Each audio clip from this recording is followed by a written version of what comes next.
السلام عليكم ورحمة الله وبركاته. إن الحمد لله نحمده ونستعينه ونستغفره ونستهديه ونعوذ بالله من شرور أنفسنا ومن سيئات أعمالنا.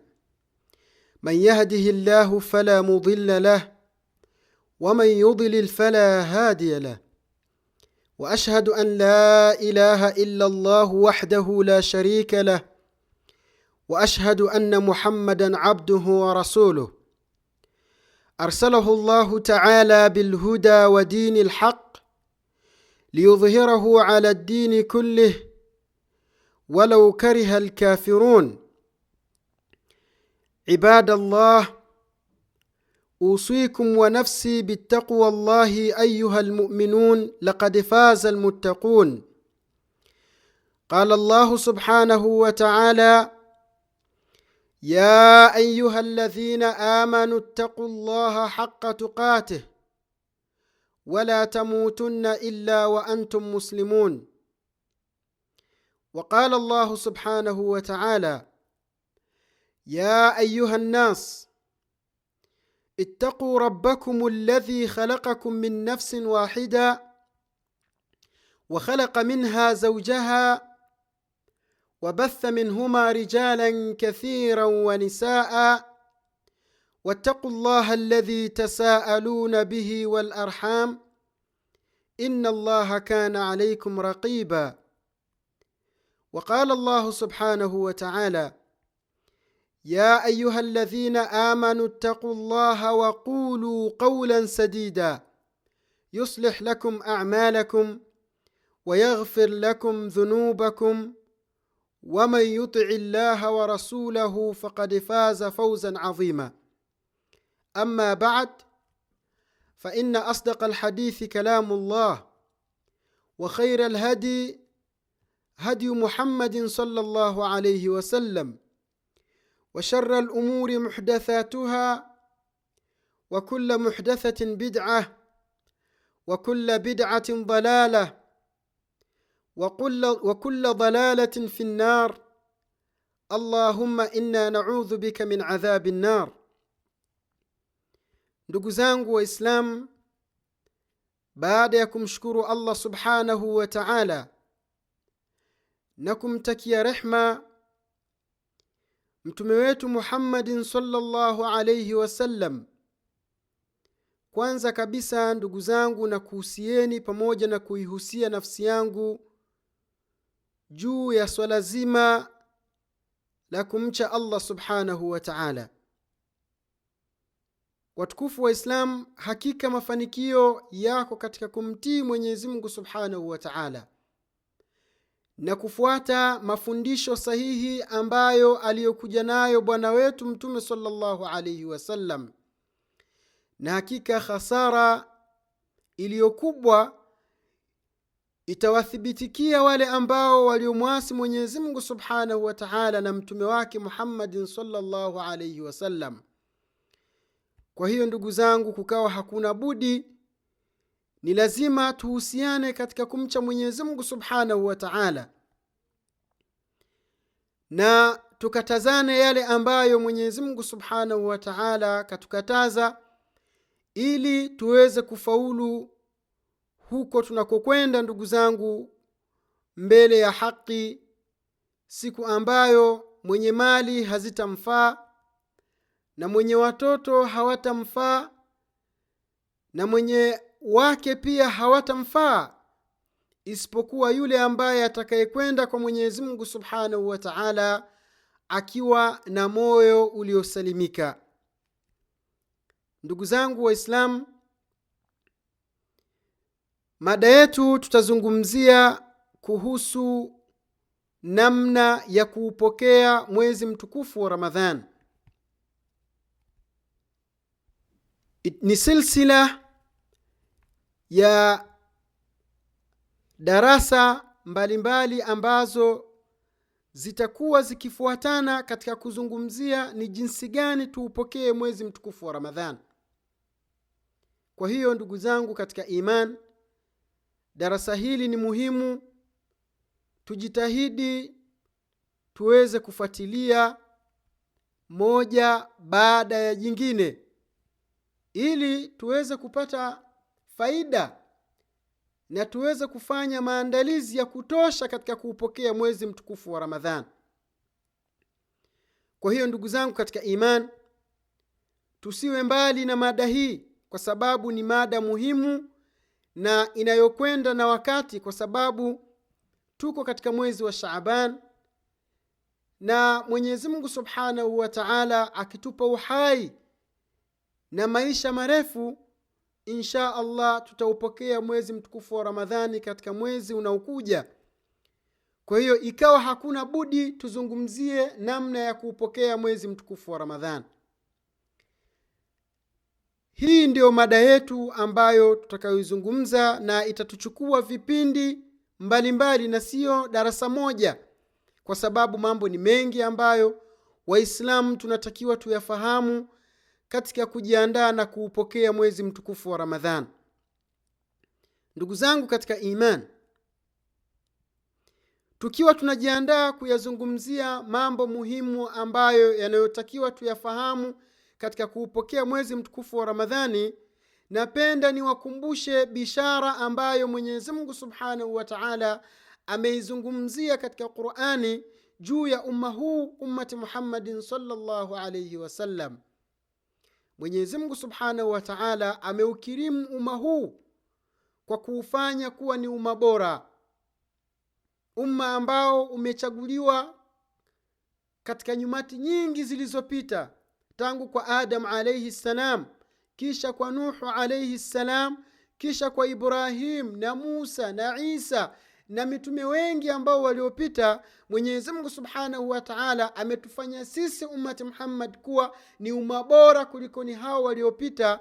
Ndugu zangu katika imani, si kwa sababu nyingine yoyote isipokuwa ni kwa mambo matatu ambayo Mwenyezi Mungu Subhanahu wa Ta'ala kayataja katika Qur'ani tukufu. Mungu anasema katika surati Ali Imran aya ya 110, anasema kuntum khaira umma ukhrijat linnas ta'muruna bil ma'ruf wa tanhauna 'anil munkar wa tu'minuna billah. Hizi ni sifa tatu ambazo Mwenyezi Mungu Subhanahu wa Ta'ala katunyanyua daraja sisi ummati Muhammad sallallahu alayhi wasallam. Mungu anasema hakika ninyi ummati Muhammad mmekuwa ni umma bora, ukhrijat linnas, ambao mmechaguliwa miongoni mwa watu. Kwa nini ndugu zangu katika imani Mwenyezi Mungu katuchagua kutoka katika watu waliopita? Asema jambo la kwanza, ta'muruna bil ma'ruf. Kitu cha kwanza ambacho kimewafanya nyie ummati Muhammad muwe bora, kwanza kabisa ni umma ambao mnaamrishana mambo mema, watanhauna 'anil munkar, na kisha mnakatazana mambo mabaya, watu'minuna billah, na kisha mnamwamini Mwenyezi Mungu Subhanahu wa Ta'ala. Hizi ndugu zangu ni sifa tatu ambazo ni wajibu kwa kila Muislamu azibebe sifa hizi ili aweze kuitwa kwamba yeye ni katika umma bora. Jambo la kwanza, al-amru bil ma'ruf. Ni lazima ndugu zangu tuamrishane mambo mema. Ndio maana ukaona tukawa hapa kwa ajili ya kufundishana mambo mbalimbali ambayo huenda mwanadamu akaghafilika nayo.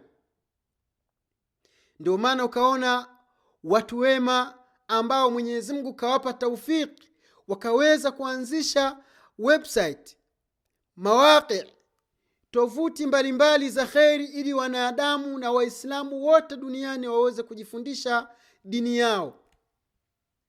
Ndio maana ukaona vikaanzishwa vyombo vya habari, ma-TV na maredio ya Kiislamu, ili watu waisambaze khairi, ili sifa hii ya amru bil ma'ruf iweze kuhakikika katika nafsi zetu.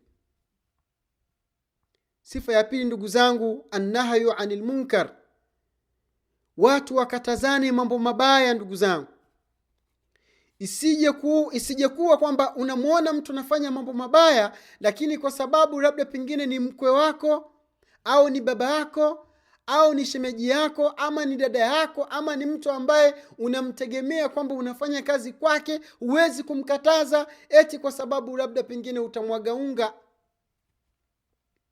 Ndugu zangu katika imani, hii sio sifa ya ummati Muhammadin sallallahu alaihi wasallam. Mwenyezi Mungu Subhanahu wa Ta'ala ametukirimu ya kwamba tunakatazana mambo mabaya.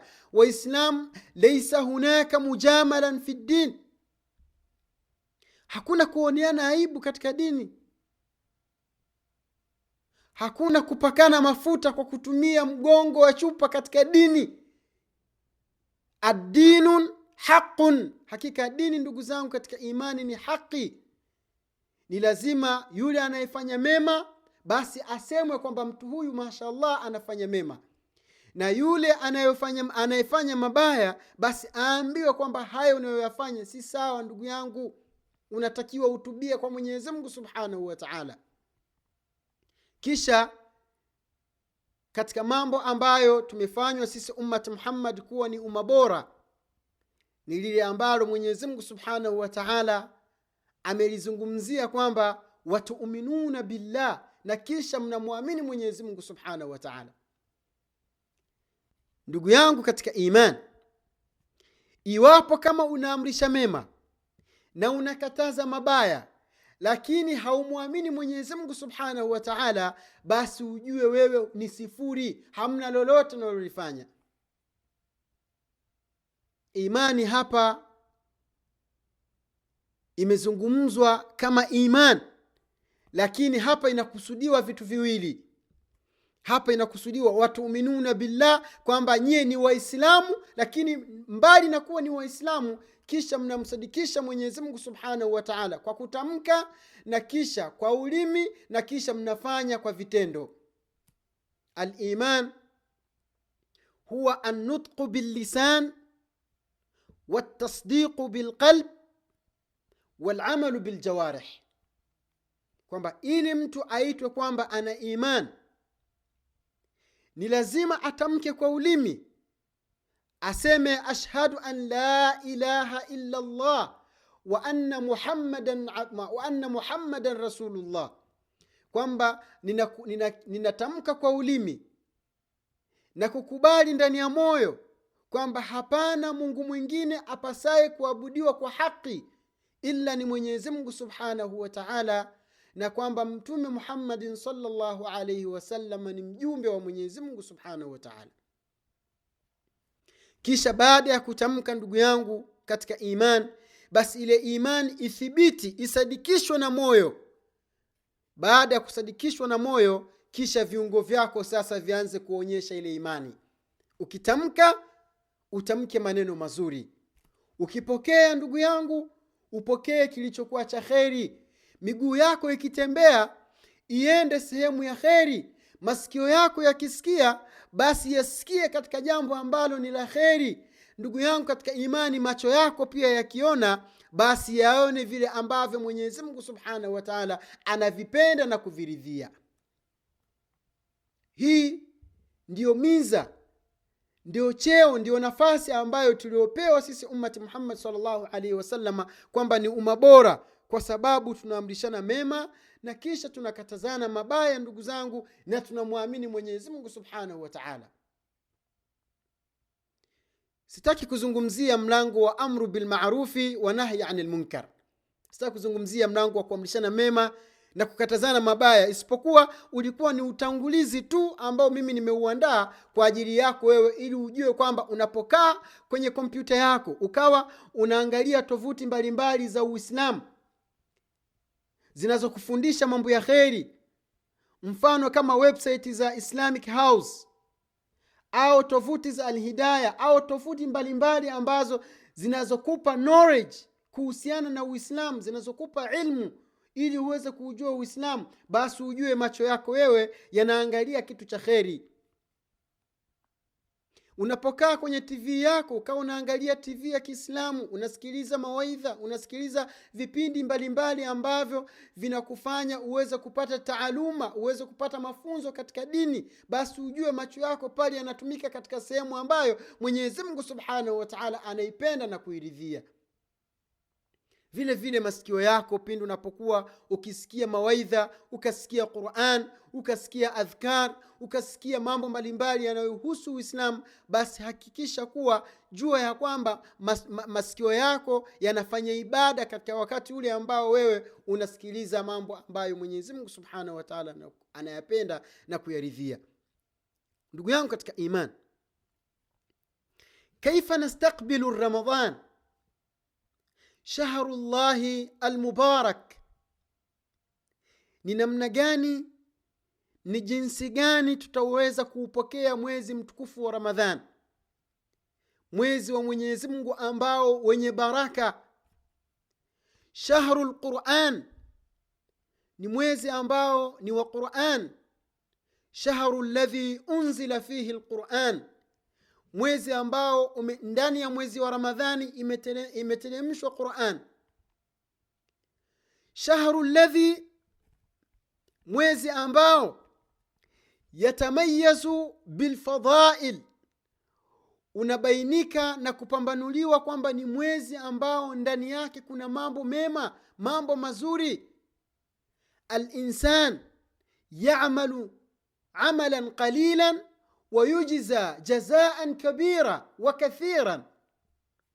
Muislamu ndani ya mwezi mtukufu wa Ramadhani, ibada anayoifanya ndogo, basi Mwenyezi Mungu Subhanahu wa Ta'ala anamlipa malipo yaliyokuwa makubwa. Sasa mwezi huu ndugu zangu katika imani umesogea, uko karibu kabisa na kufika. Sasa mwezi huo ndugu zangu ni mgeni kwetu sisi, tunatakiwa tumpokee. Sasa ni namna gani tuupokee mwezi huu mtukufu wa Ramadhan ambao kwa kweli tunaweza tukasema ni fursa adhahabia, ni gold chance, ni nafasi muhimu kwako wewe kwa ajili ya kutubia madhambi yako, kwa ajili ya kujipinda na kufanya ibada za Allah Subhanahu wa Ta'ala, kutoa sadaka, kuunga udugu na kusimama usiku na kuswali salatu tarawih. Zote hizo ni khairi zinazokuja na mwezi mtukufu wa Ramadhan. Sasa mwezi huu unapofika, ni lazima, tuna mambo mengi tunatakiwa tujifundishe ni namna gani tuupokee mwezi huu mtukufu wa Ramadhan. Ndugu yangu katika iman, usiwe mbali na kipindi hiki cha namna ya kuupokea mwezi mtukufu wa Ramadhan ili uweze kunufaika na ujiandae vilivyo na kuupokea mwezi mtukufu wa Ramadhan. Kawaida ndugu zangu katika iman, kwa wale ambao ni wafanya biashara au wale ambao wanashughulika na shughuli za kilimo, zile nyakati muhimu zile za biashara au nyakati muhimu zile za kulima, basi watu huwa wanafanya maandalizi. Hii inajulikana ndugu zangu, hakuna mtu yoyote asiyejua kwamba msimu wa kilimo, basi yule mwenye shamba huwa anafanya maandalizi ya shamba lake ili aweze kuvuna, si ndio? Mfanya biashara wakati ambao unapofika yani msimu wa biashara, basi watu wanajiandaa. Ukienda Maka, zinapokaribia zile siku za kwenda hija zile, unakuta mwenye hoteli yake anafanya tarmimat, anafanya marekebisho ya funduk ya hoteli, kwa sababu anajua hoteli yake, nyumba yake itakodishwa. Yule mwenye anaifanya kazi ya kuuza nguo, basi anaongeza awe na nguo nyingi, anajua mahujaji watakuja, atauza sana. Yule mwenye duka anaongeza bidhaa mbalimbali, anajua duka lake atauza sana.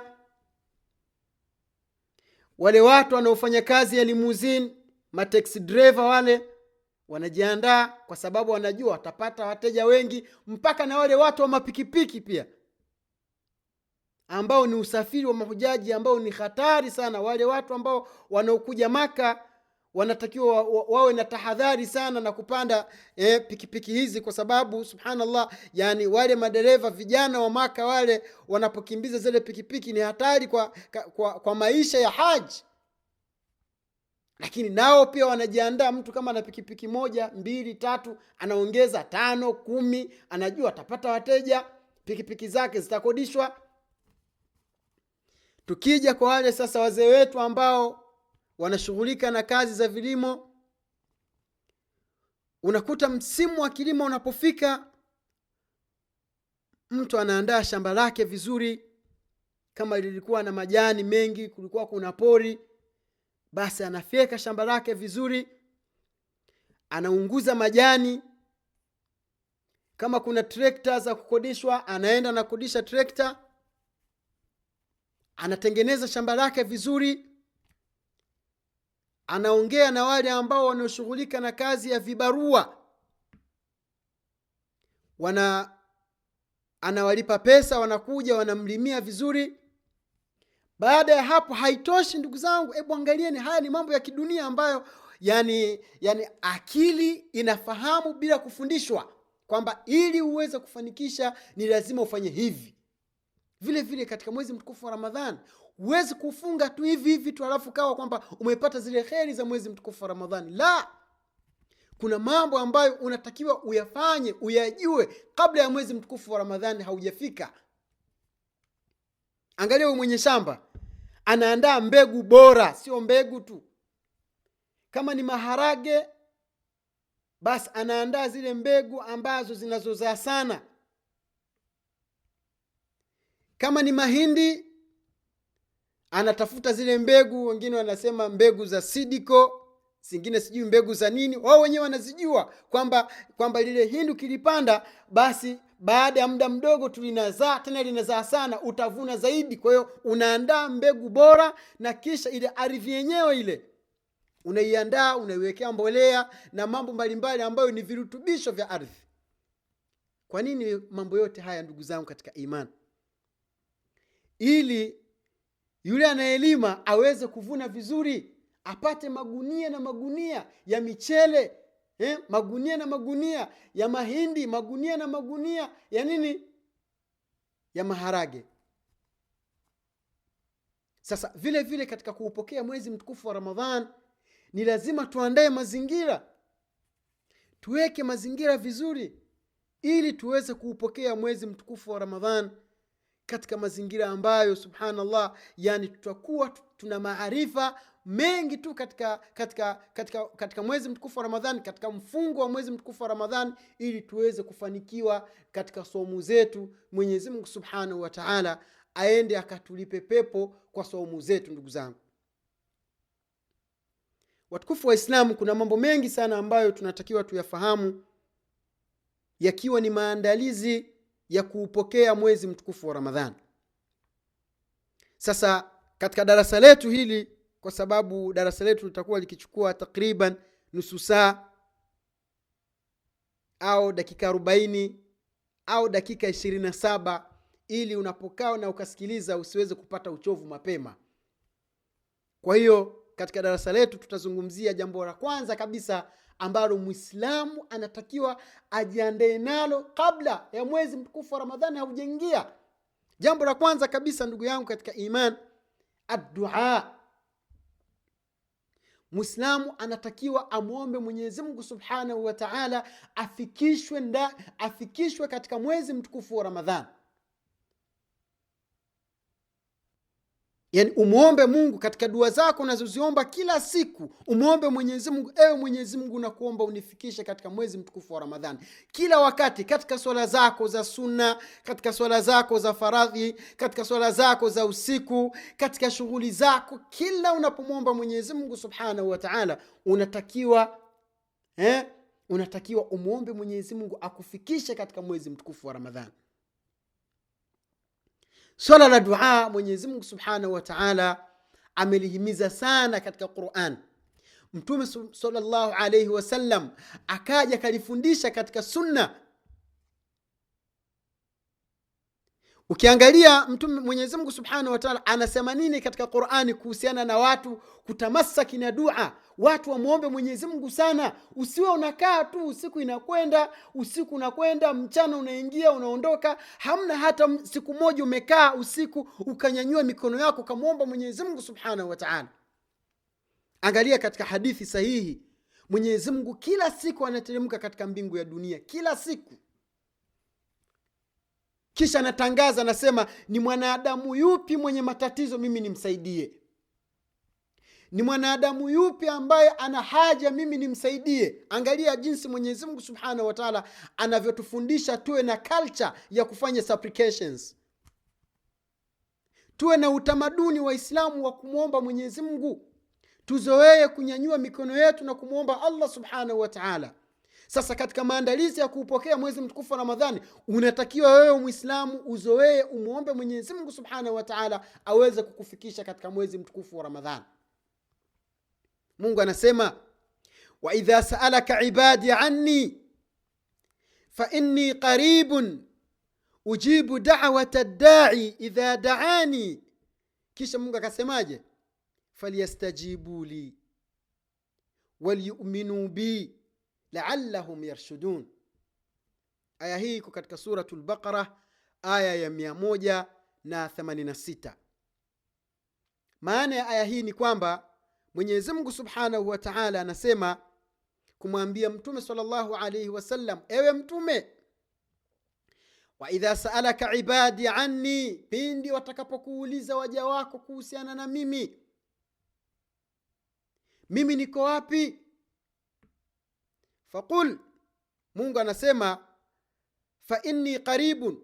Mungu alijibu moja kwa moja kwamba waambie ewe Mtume sallallahu alaihi wasallam kwamba mimi niko karibu.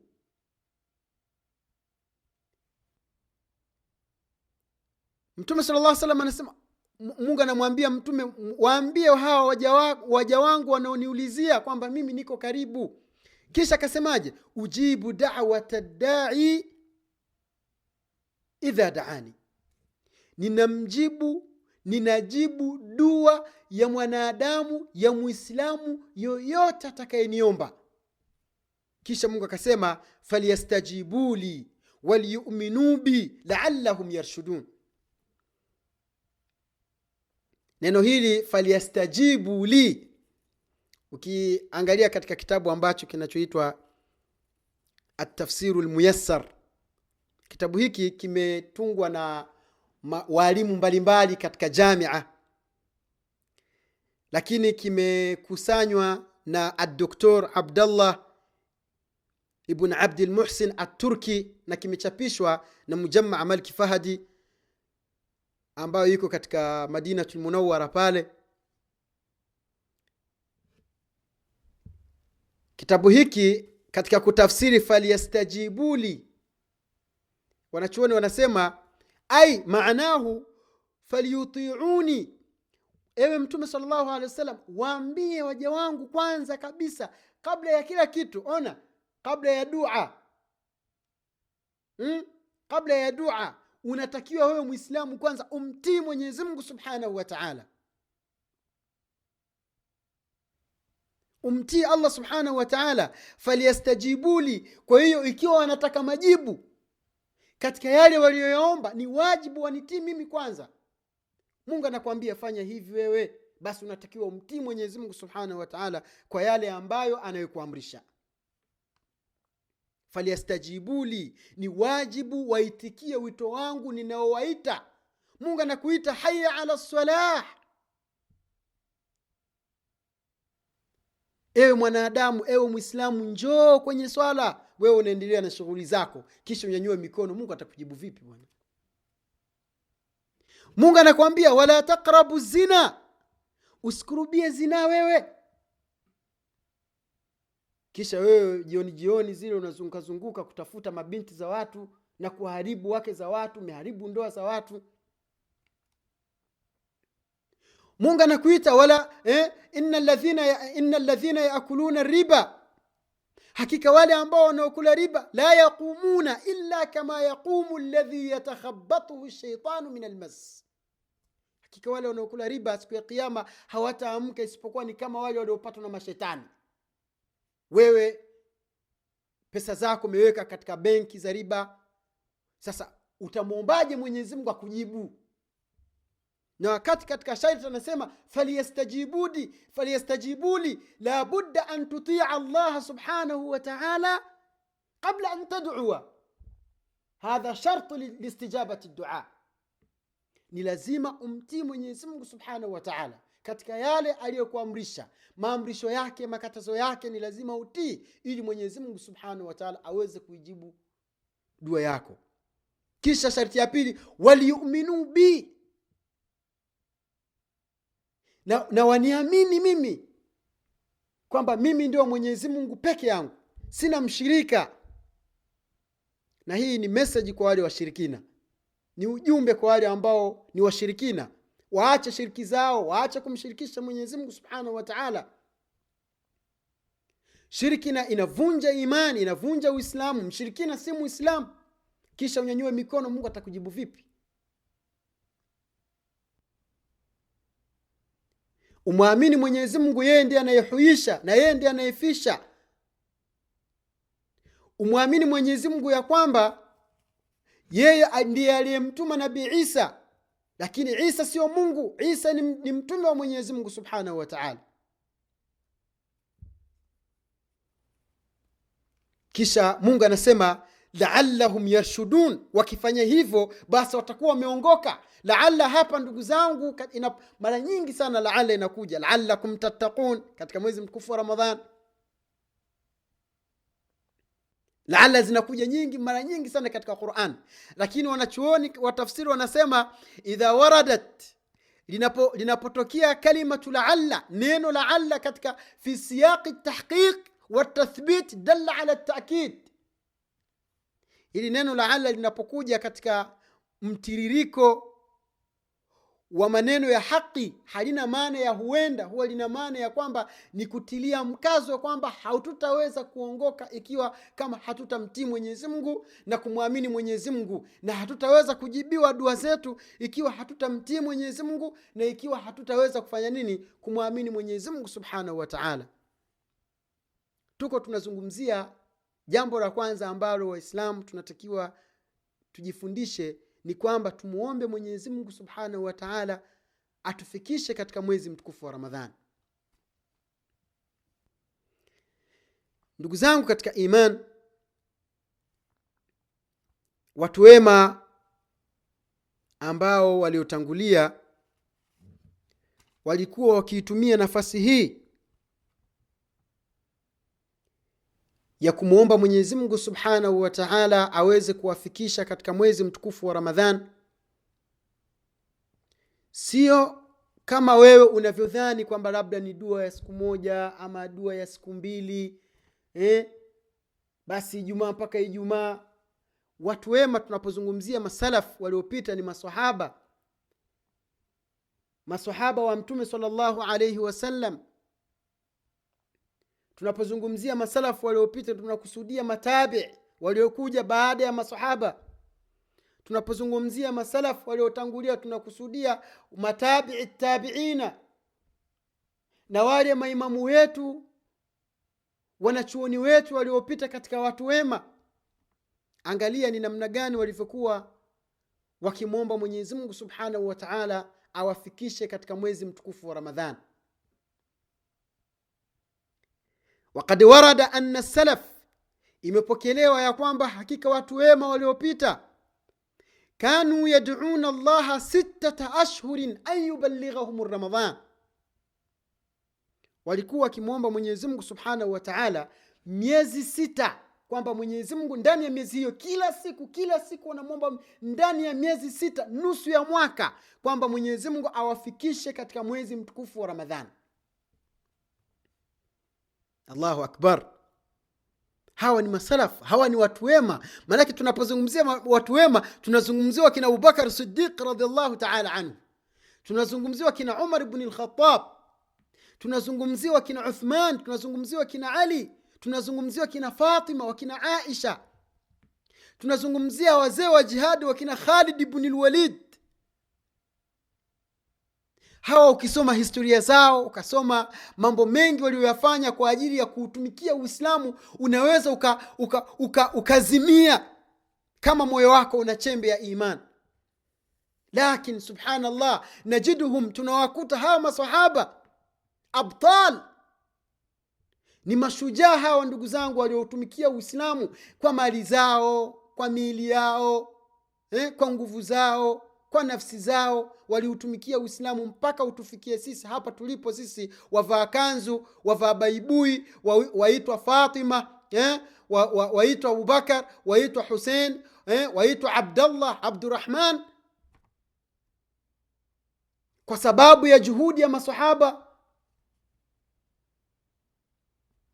Lakini ibada zao zote hizo walizozifanya hazikuwatosha kwamba wakinai kwamba sisi ni watu wa peponi. Na kuna wengine waliobashiriwa pepo wakiwa wanatembea.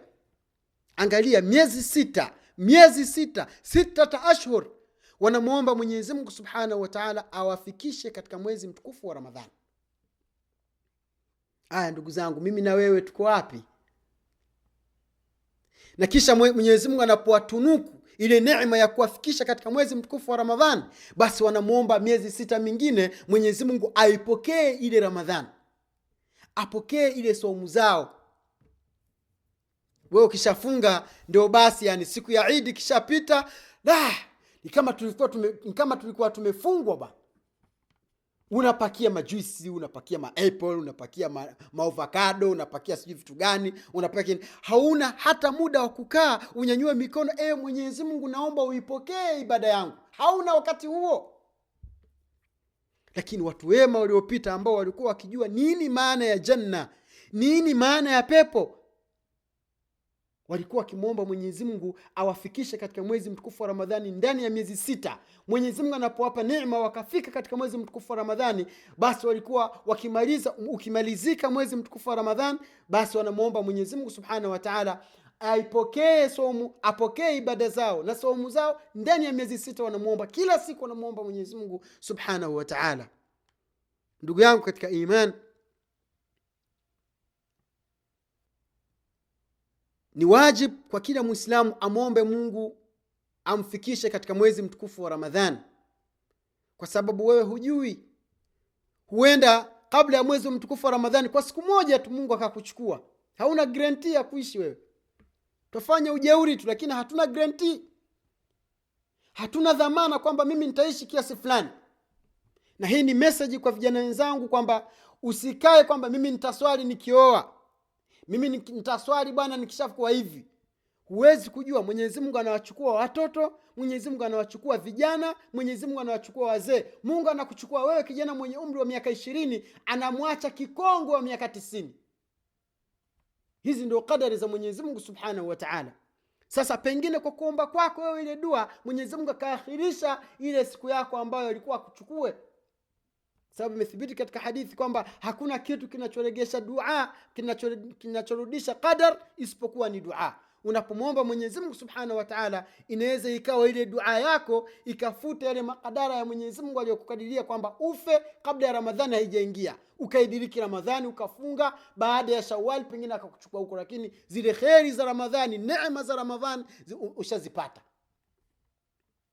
Sasa ni mambo gani tumuombe Mwenyezi Mungu Subhanahu wa Ta'ala katika hii dua kwamba Mwenyezi Mungu tunakuomba utufikishe katika mwezi mtukufu wa Ramadhani, alafu vitu gani ambavyo ni vya muhimu tunatakiwa tuviambatanishe na hiyo dua?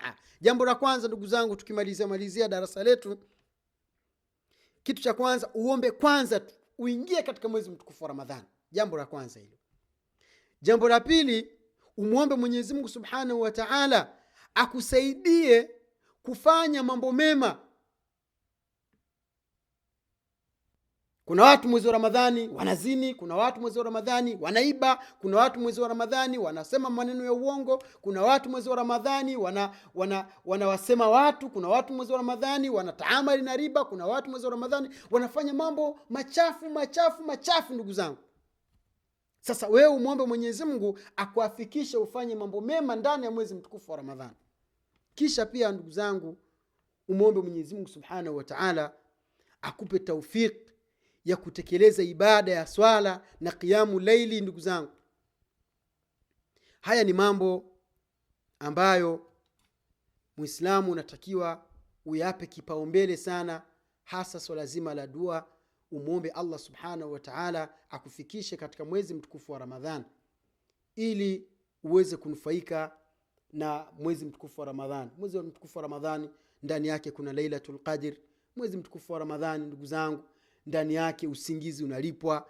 Mwezi mtukufu wa Ramadhani una mengi ambayo tutakuja kuyazungumzia katika darasa zitakazokuja, lakini usipoteze silsila ya darasa hizi ambazo zitakazokuwa zikizungumzia namna na jinsi ya kupokea mwezi mtukufu wa Ramadhani. Kwa haya machache, ndugu zangu, tutosheke na haya ambayo tumejifundisha. Tumuombe Mwenyezi Mungu Subhanahu wa Ta'ala ayathibitishe katika nafsi zetu. Tumuombe Mwenyezi Mungu Subhanahu wa Ta'ala aturuzuku kuyafuata. Tumuombe Mwenyezi Mungu Subhanahu wa Ta'ala atufikishe katika mwezi mtukufu wa Ramadhani, na tumuombe Mwenyezi Mungu Subhanahu wa Ta'ala awasamehe madhambi wazazi wetu waliotutangulia na wale waliokuwa hai. Mwenyezi Mungu awape taufiki ya kufanya mema na awape mwisho mwema na sisi na waislamu wote. Wabillahi tawfiq. Subhanakallahumma bihamdik, nashhadu an la ilaha illa ant, nastaghfiruka wa natubu ilaik. Wassalamu alaykum wa rahmatullahi wa barakatuh.